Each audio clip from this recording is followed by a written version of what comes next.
Rapidito, en 30 segundos. Entonces, tengo aquí una célula con su núcleo. Entonces, cuando está fusionada, básicamente está la membrana viral del virus, valga la redundancia, y únicamente se está fundiendo aquí e inyecta material genético. Cuando está penetrando, únicamente inyecta el material genético, y cuando estamos hablando de viropexis, que es a través de endocitosis, básicamente la célula se come el virus. ¿Sí? Y lo del sentido positivo y sentido negativo, ¿cuál es el sentido de replicación de ADN y ARN? 5' a 3'. ¿Sí? Entonces, este sentido es positivo. Esto es positivo.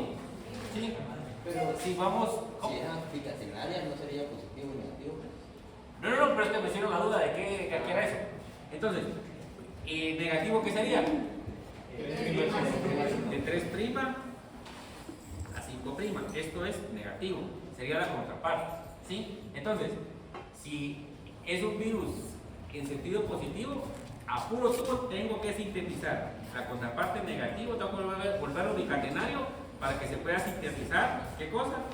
ARN en sentido 5', 3'. Por el contrario, si es un virus en sentido negativo, no necesita pasarlo a bicatenario. ¿Por qué? Porque ella puede sintetizar de una vez el ADN mensajero. ¿Estamos? ¿Seguro? Órale. ¿Algo más? ¿No? Va. Entonces, ahí mientras piensan en algo, vamos a ver Healthline Plus presenta antibióticos versus bacterias, combatiendo la resistencia. ¿Qué pasa si no podemos contraatacar? Tuberculosis, gonorrea, sarna. Estos malos gérmenes son considerados por el Instituto Nacional de Alergias y Enfermedades Infecciosas, o NIAID por sus siglas en inglés, como uno de los organismos más peligrosos del planeta hoy en día. Todos ellos se han sumado a la resistencia. Esto es, la resistencia antimicrobiana. Para ser claros, bacterias como estas están ganando rápidamente la capacidad de derrotar a nuestros antibióticos, lo que hace que las infecciones sean mucho más difíciles de tratar. Y esto es un gran problema. El CDC estima que cada año más de 2 millones de personas en los Estados Unidos se enferman a causa de infecciones resistentes a los antimicrobianos, lo que resulta en al menos 23,000 muertes. El problema es que otras bacterias podrían unirse a esta resistencia más rápido que las soluciones que podamos encontrar, o que las bacterias se vuelvan inmunes a incluso más antibióticos, lo que conduce a enfermedades que no pueden tratarse. ¿Cuáles son estas bacterias? Muchos tipos diferentes de bacterias han desarrollado resistencia a los antimicrobianos, pero algunas son más preocupantes que otras. La tuberculosis, o TB, es la principal causa de muerte por enfermedades infecciosas en el mundo, ya que cobra más de 1,5 millones de vidas cada año. La tuberculosis es difícil de tratar, y algunas cepas resistentes necesitan años de tratamiento diario con múltiples medicamentos, incluyendo meses de inyecciones dolorosas y efectos secundarios graves que pueden dejar a los pacientes solos. La gonorrea es preocupante porque las cepas se han vuelto resistentes a todos, excepto a unos pocos antibióticos. Esta enfermedad de transmisión sexual puede compartir sus genes resistentes entre bacterias, aumentando la velocidad de la resistencia. El Staphylococcus aureus está en todas partes, en nuestros artículos personales, nuestra piel, incluso en nuestra nariz. El estafilococo generalmente no es dañino, pero cuando lo es, puede ser difícil de tratar, especialmente en los casos de Staphylococcus aureus resistente a la meticilina o SARM, que ahora es portado por un 2% de los estadounidenses. Estas son solo algunas de las bacterias líderes en la resistencia. Hay otras y vienen más. ¿Cómo se produce la resistencia? La resistencia ocurre rápidamente debido al uso excesivo e indebido de los antibióticos durante un largo periodo de tiempo. Por ejemplo, cuando no se completa el tratamiento con antibióticos según lo prescrito y cuando se usan antibióticos en la agricultura para promover el crecimiento de los animales. Las bacterias se multiplican tan rápido que incluso si tuviéramos el antibiótico perfecto, la resistencia aún podría ocurrir. Y cada vez que usamos antibióticos, existe la posibilidad de que algunas bacterias sobrevivan debido a cambios en su ADN. El ADN puede crear esos cambios para la supervivencia, como por ejemplo, cambiar la superficie de la célula bacteriana, evitando que los antibióticos se adhieran o entren. Hacer bombas que expulsen los antibióticos antes de que tengan la oportunidad de funcionar. O crear enzimas que neutralicen los antibióticos. Los antibióticos eliminarán a la mayoría de las bacterias, incluidas las bacterias buenas para nuestro cuerpo, pero las bacterias con estas ventajas pueden sobrevivir y reproducirse. Las bacterias resistentes pueden transmitir los cambios en su ADN a sus descendientes, o incluso a veces entre sí, para generar nuevas cepas de bacterias resistentes a los antibióticos. ¿Qué podemos hacer para luchar contra la resistencia? Como sociedad, usar menos antibióticos puede ayudar a prevenir la resistencia para usarlos cuando sean más apropiados. El primer paso es... Lo vieron que estaban las dos bacterias y una como que le dio la mano. ¿Eso qué será? Eso es lo que explicó ayer. Es la conjugación, que básicamente se pueden intercambiar entre sí. Prevenir la necesidad de usar antibióticos para evitar infecciones, por ejemplo, mediante el lavado de manos, las vacunas y la preparación segura de alimentos. Usar los antibióticos bien también ayuda, como tomarlos según las indicaciones prescritas con el fin de no darles la oportunidad a las bacterias de volverse resistentes. Las dosis omitidas de antibióticos pueden favorecer un mejor ambiente en que las bacterias resistentes se multipliquen y causen una infección resistente. Al combinar los antibióticos específicos con las bacterias que causan las infecciones, los profesionales de la salud pueden combatir la resistencia a los antimicrobianos al reducir la cantidad y la potencia de los antibióticos que toman los pacientes. Se debe tener cuidado de comprobar que las infecciones no sean ya resistentes a los antibióticos. Además, no se deben administrar antibióticos para las infecciones virales, como los resfriados o la gripe, ya que los antibióticos no combaten a los virus. Investigación en NIAID. El NIAID está investigando cómo luchar contra la resistencia a los antimicrobianos. Se están investigando muchas vías, incluyendo buscar nuevos antibióticos que expongan debilidades en el ciclo de vida de las bacterias, formas de estimular el sistema inmunitario para combatir infecciones bacterianas, crear comunidades bacterianas que eliminen los efectos de las bacterias infecciosas, utilizar virus especiales que ataquen y maten a las bacterias infecciosas y mejorar las pruebas de diagnóstico para atacar con los antibióticos más apropiados a las bacterias.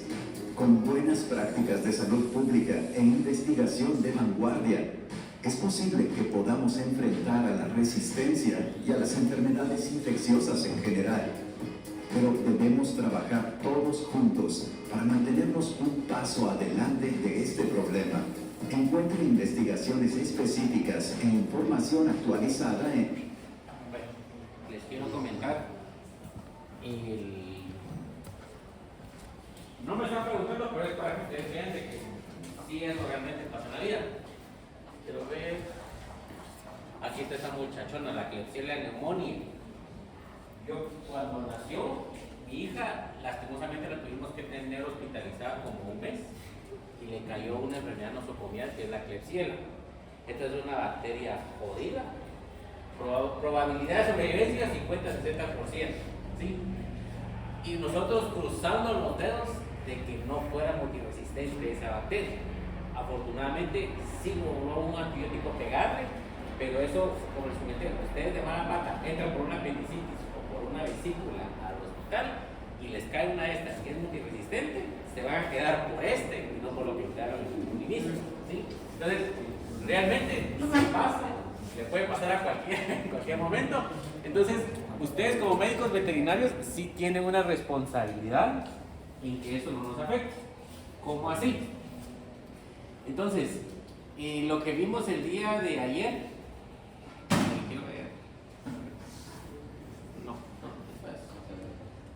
sobre los mecanismos de reproducción o intercambio genético bacteriano.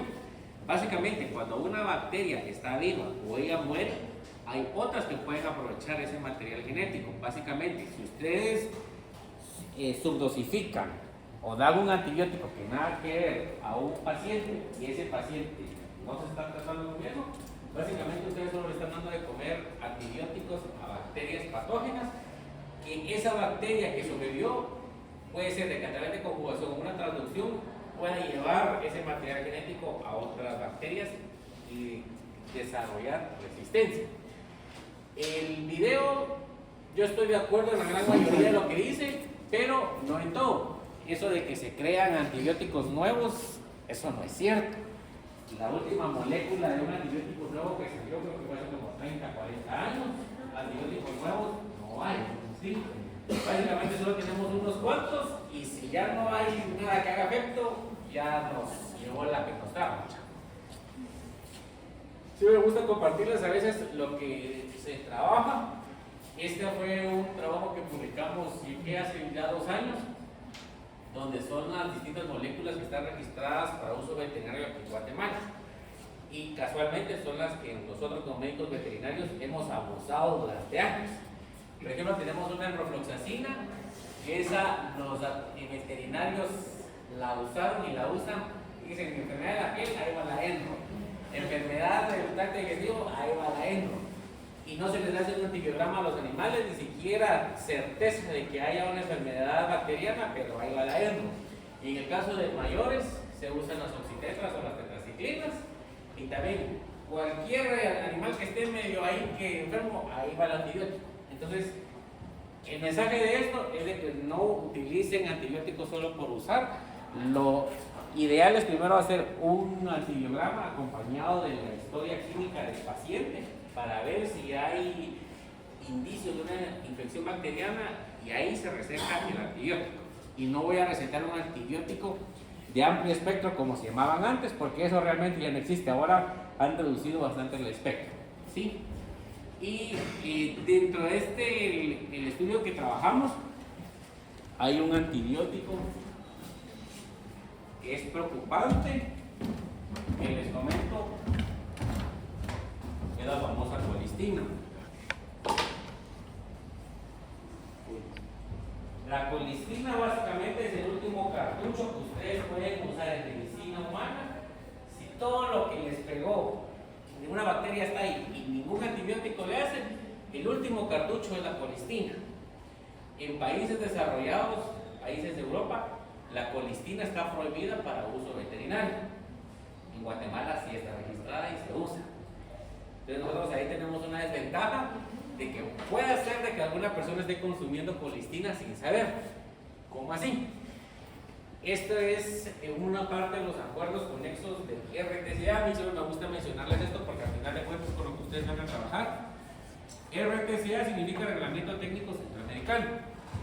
RTCA, hay varios, por ejemplo, hay aquel que se dedica a normar o regular cuestiones de combustibles, también de alimentos de uso humano, alimentos de uso veterinario y medicamentos de uso humano, pero el que nos compete es el Reglamento Técnico Centroamericano de medicamentos veterinarios. Básicamente, el RTCA nos dice qué productos se pueden y qué productos no se pueden utilizar en animales. Eso es en el contexto centroamericano, ¿sí? Bueno, centroamericano y el Caribe, porque por ejemplo Panamá y República Dominicana se acoplan a eso. Dentro de las sustancias que están prohibidas para uso en animales, que van a ser utilizados en la alimentación animal, tenemos 12 moléculas, dentro de las cuales, por ejemplo, está el clenbuterol, que no es un antibiótico, pero, por ejemplo, si ustedes ven alguna noticia de que algún jugador de determinado equipo de la Liga Nacional dio positivo al antidoping por clenbuterol, no necesariamente de que se estaba dopando, sino que probablemente consumió carne de un animal que se le dio el clenbuterol. Esto está prohibido utilizarlo en mayores, pero entra mucho de contrabando. Si ustedes han escuchado alguna noticia, creo que es hace como 6 meses en Telediario, no sé qué dijeron, que unos ganaderos querían usar chocolate en vacas. El chocolate se mezclaba con clenbuterol. ¿Sí? Eso lo meten de puro contrabando. Bueno, dentro de los antibióticos, por ejemplo, tenemos a las sulfas, ¿sí? Esas no se pueden utilizar, igual el cloranfenicol no se pueden utilizar en especies productoras de alimento. ¿Por qué? Porque eso al final de cuentas ustedes se lo van a comer. ¿Cómo así? Vamos a ver de que hay distintas instituciones u organizaciones que van a regular la cantidad de residuos de determinados fármacos que pueden estar presentes o no en los alimentos de origen animal. Dentro de ellos puede ser el Códex Alimentarius, puede estar la FAO o la EMEA, que esa es de Europa, y básicamente lo que vamos a llegar es a esto. Cuando ustedes estén más avanzados en la carrera, y en algún momento del curso de farma, ven esto de LMR o NRL, que son los residuos máximos permitidos, les está diciendo que determinada especie y determinado tejido es la traza máxima que ustedes pueden encontrar de determinada molécula, ¿sí? Y esa molécula corresponde a lo que ya hemos visto, que era el ADME, que era la liberación, absorción, distribución, metabolización y la excreción de determinado compuesto, determinado fármaco, ¿sí? ¿Y esto qué tiene que ver con nosotros, como veterinarios? La salud humana. Pero yo que tengo que ver con salud humana. La plata. Ahí vamos a evaluar qué tantas trazas hay en Pero ¿y esas trazas cómo llegaron ahí o por qué me tiene que importar a mí como veterinario? porque fueron veterinarios los que aplicaron. Supones que yo recomendé que lo pueda hacer. ¿Y por qué aparecerían esas trazas? Por mal uso de los ¿Cómo? malas dosis o ¿Tiempo qué? utilizar tiempo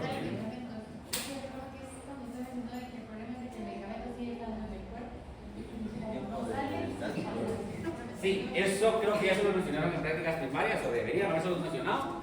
Por ejemplo, yo administro una enrofloxacina, una oxitetraciclina, cualquier medicamento a cualquier especie animal. Por ejemplo, traté con oxitetraciclina a una vaca, ¿sí? Ustedes siempre que van a administrar un medicamento, siempre por favor lean la etiqueta. En la etiqueta está el famoso periodo de retiro. ¿Les hablaron del periodo de retiro? ¿Qué es el periodo de retiro? la tiempo que transcurre ya no hay, se supone que no hay trazas. Exactamente, es básicamente el tiempo que toma desde que yo lo administré hasta que es seguro administrarlo para el humano. Perdón, tengo un muchacho. No. El periodo de retiro básicamente es el tiempo que demora desde que yo lo administré hasta que ya no hay trazas. ¿Y cómo hago yo para saber que hay trazas o no? Básicamente son estudios, se sacrifican a veces animales, bueno, se hicieron en su momento. Se toma una muestra de leche, se le toma una muestra de riñón, de grasa, de músculo, etc. Y eso a través de cromatografía, que básicamente va a detectar concentraciones de metabolitos. Y eso me va a decir al cuánto tiempo es seguro administrarlo y consumirlo, ¿sí? Cuando yo estaba en el EPS, yo estaba en Chimaltenango y hubo una vaca que estaba ahí en San Martín, y los Tepeque, era de San Martín aquí, ¿no? La cosa es que el terreno ahí es bien quebrado y vino una vaca, no sé qué estaba haciendo y se fracturó la pierna trasera. La cosa es que la vaca estaba ahí tirada y me dijeron, ¿qué les podemos dar? Pues, nada. La cosa es de que la gente ya le había metido oxitetraciclina. Y dije, ¿por qué le metieron eso? Para ver qué podía pasar. Y entonces dijeron, bueno, entonces la vamos a ir a llevar al rastro. Pero dije yo, ya que van, se la van a llevar, yo no le puedo decir a la gente, no, porque yo no le voy a pagar la vaca. Y no le voy a decir, pierda esa cantidad de dinero, ¿verdad? Y dije, bueno, yo no me voy a comer esa vaca. Pero la gente al final de cuentas es así. O sea, no van a perder y lastimosamente hay mucha desinformación sobre el uso de medicamentos y no solo en la población general, sino entre los mismos veterinarios.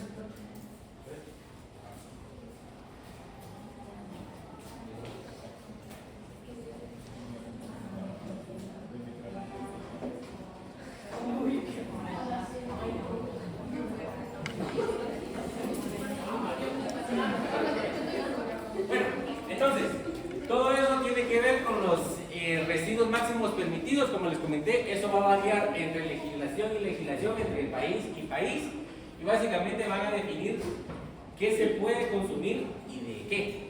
Por ejemplo, hay algunos productos que se usan aquí en Guatemala que ni siquiera los europeos ni los gringos tienen un MRL porque no deberían de darse para consumo animal, pero aquí en Guatemala es la tierra del sí se puede. Entonces, eso es el periodo de retiro, básicamente el tiempo desde que yo administro el medicamento hasta que ya no se detectan trazas, o son trazas muy chiquitas que no van a repercutir en la salud de las personas.